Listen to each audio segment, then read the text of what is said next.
Esther chapter 6.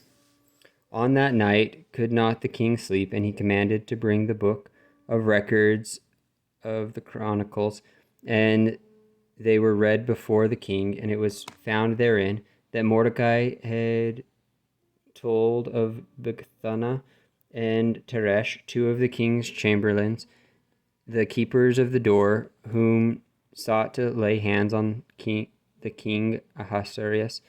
And the king said, What honor and dignity hath been done to Mordecai for this? Then said the king's servants that ministered unto him, There is nothing done for him.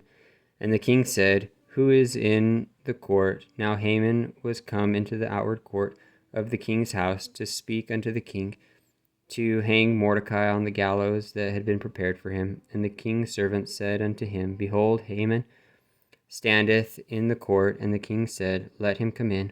So Haman came in, and the king said unto him, What shall be done unto the man whom the king delighteth to honor?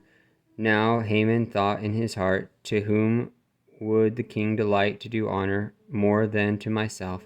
And Haman answered the king, For the man whom the king delighteth to honor, let the royal apparel be brought which the king useth to wear, and the horse that the king rideth upon, and the crown royal which is set upon his head, and let this apparel and horse be delivered unto the hand of one of the king's most noble princes, that they may array the man withal, whom the king delighteth to honor, and bring him on horseback through the street of the city, and proclaim before him, Thus shall it be done to the man whom the king delighteth to honor.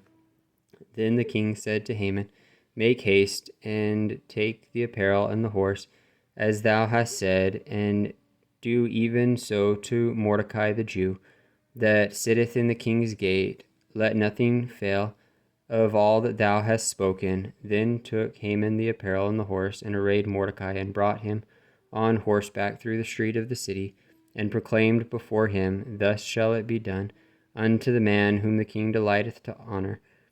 And Mordecai came again to the king's gate, but Haman hastened to his house mourning, and having his head covered. And Haman told Zeresh his wife, and all his friends, everything that had befallen him.